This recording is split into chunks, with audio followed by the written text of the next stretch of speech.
One crisp autumn evening, as the sky bled into hues of deep crimson and twilight blue, Nicholas "Nick" Reynolds, the owner of the wildly successful Reynolds Roadside Eats diner chain, found himself contemplating the heart of his empire. He'd built it from the ground up, each greasy spoon a testament to hard work and a dash of luck. But tonight, success felt hollow. Nick, a man who usually sported tailored suits and a confident swagger, decided on an unusual reconnaissance mission. He wanted to see beyond the polished chrome and smiling faces of his diners. He wanted to see the raw character of his employees, especially when faced with someone down on their luck. He opted for anonymity. He dug out a set of his father's old work clothes from the back of his closet, faded jeans, a threadbare flannel shirt, and a worn-out denim jacket. He grabbed a simple wooden walking cane from the umbrella stand by the door, the kind you might find at a thrift store. He mussed his hair, skipped his shave, and peered at his reflection.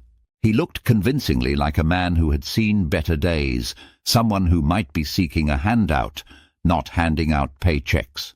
Nick's own story was etched in the lines on his face, though masked now by his disguise. He remembered vividly the cramped apartment his family shared after immigrating to the States, the smell of bleach and stale coffee clinging to his mother when she returned from her night shifts at a small-town diner. From a young age, he'd bussed tables, washed dishes, and eventually learned his way around a flat-top grill. He'd even taken night classes in business management after his shifts, fueled by lukewarm coffee and an unwavering ambition. His first diner was a tiny, no-frills place just off the highway, Nick's Nook. But the burgers were juicy, the fries were golden, and the coffee was always hot. Word spread. He took out a small business administration loan to open a larger location downtown. That gamble paid off in spades. Reynolds Roadside Eats became synonymous with quality, comfort food, and friendly service. Now diners bearing his name dotted the state, a testament to his relentless drive. Yet lately a gnawing feeling of unease had settled in. Nick had no family, no children to inherit his life's work. His lawyer had suggested setting up a charitable foundation, a noble idea, but Nick hesitated. He wanted to ensure his legacy was more than just a name on a building.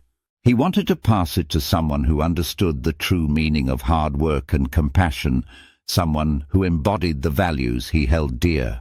And maybe, just maybe, that someone was already working for him. So in his disguise, Nick set out to observe.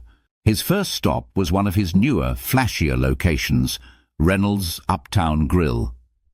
He shuffled through the front door, cane tapping softly on the tile floor. The place was bustling, the air thick with the aroma of sizzling bacon and freshly brewed coffee, a soundtrack of clattering plates and boisterous chatter filling the space.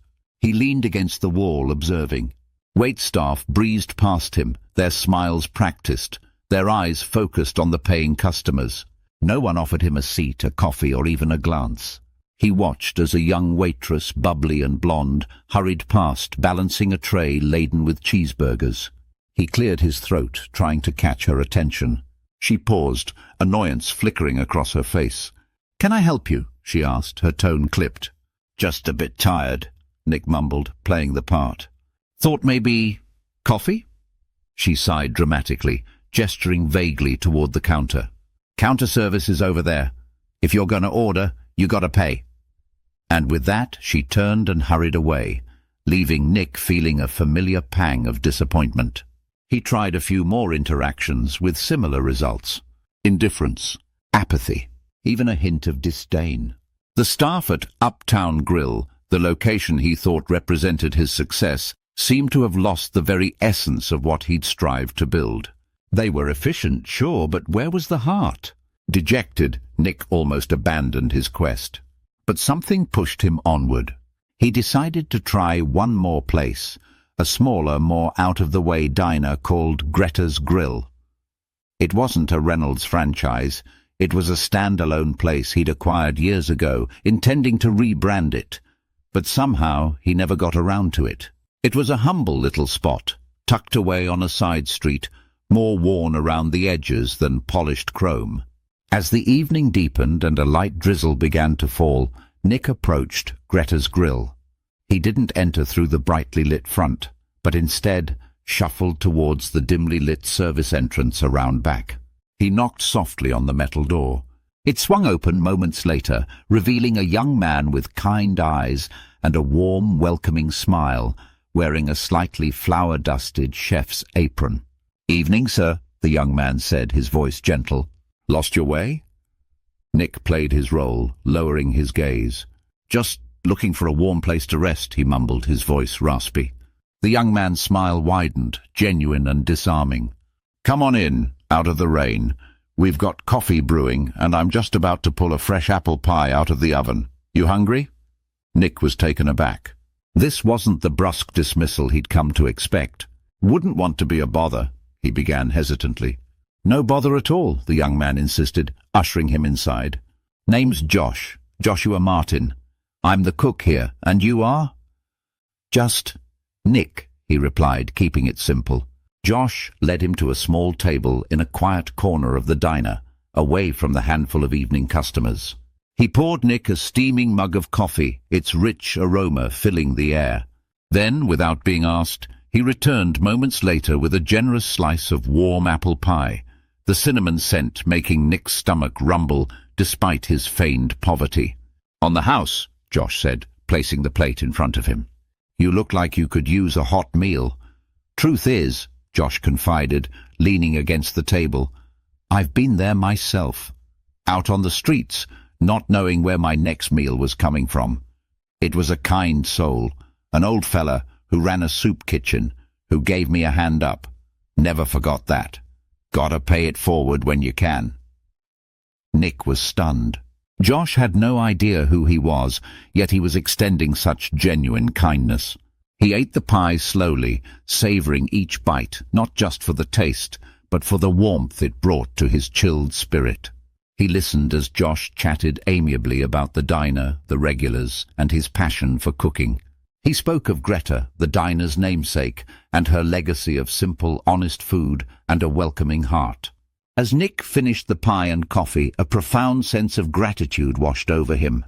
He reached into his pocket, pulled out his wallet, and took out 10 $100 bills, a substantial sum, even for him. He placed the money on the table. "For the pie and the kindness," Nick said, his voice thick with emotion. Josh looked surprised, then concerned. "Sir, that's way too much. The pie was free." "Consider it a tip," Nick insisted, standing up, his cane tapping softly on the floor. He didn't want to reveal his identity, not yet. He needed to process this encounter, to let it sink in. "Thank you, Josh." He turned and walked out of Greta's grill, leaving Josh staring after him, bewildered by the generous tip from the quiet, unassuming man. Days later, Nick Reynolds passed away unexpectedly. The news sent ripples through his company and the city. His lawyer, a stern, impeccably dressed woman named Ms. Evans, contacted Joshua Martin. When Joshua arrived at the lawyer's office, he was nervous and confused. Ms. Evans, after expressing condolences, cleared her throat and delivered news that would change Joshua's life forever. "Mr. Reynolds," she began, "left you his entire estate, all of it. The Reynolds Roadside Eats chain, his properties, everything." Joshua was speechless. He shook his head in disbelief. "Me? But I only met him once. He came to Greta's a few days ago." Ms. Evans nodded, a rare hint of a smile softening her professional demeanor. "Yes, Mr. Reynolds made some discreet observations of his establishments in the days leading up to his passing. He left a letter, addressed to you, Joshua." She handed him a sealed envelope. With trembling hands, Joshua opened it and read Nicholas Reynolds' final words. "Joshua, if you are reading this, then you know the unexpected path life has taken. I went out searching for character, for someone worthy to carry on what I built. I found it not in the places of my greatest successes, but in a humble diner called Greta's Grill. and in the heart of a man who offered kindness to a stranger without expecting anything in return. You showed me true compassion, Joshua. You reminded me of the values I started with, values I fear some of my other establishments have forgotten. My hope is that you will become a great restaurateur, not just in business, but in spirit. Continue to run Greta's Grill with the same warmth and generosity you showed me. Expand the Reynolds Roadside Eats chain. But remember that success is not just about the bottom line. It's about the way you treat people, especially those in need. Carry on my legacy, Joshua, not just in name but in heart. Sincerely, Nicholas Reynolds. Tears welled in Joshua's eyes as he finished reading. He was overwhelmed, humbled, and profoundly moved. He understood now. The homeless man at Greta's Grill wasn't just a stranger. He was Nicholas Reynolds, testing the very soul of his empire. And in a small, unassuming diner, he had found the heart he was searching for. From that day forward, Joshua Martin embraced his unexpected inheritance. He honored Nicholas's legacy, not just by maintaining the quality and success of Reynolds Roadside Eats, but by instilling a culture of compassion and kindness throughout the entire chain. Greta's Grill remained a beloved cornerstone, a symbol of the simple, heartfelt values that Nicholas Reynolds had ultimately found most valuable. And Joshua, the cook who had once been down on his luck, became a successful restaurateur, leading with his heart, always remembering the lesson learned. True wealth lies not just in dollars and cents, but in the kindness we extend to one another. Life lesson. This story reminds us that true character is often revealed not in moments of grand achievement, but in the quiet acts of compassion we show to those in need. It emphasizes the importance of empathy and generosity, suggesting that genuine success is measured not just by financial wealth, but by the positive impact we have on the lives of others. It shows that sometimes the greatest treasures are found in the most unexpected places and in the hearts of the most unassuming individuals.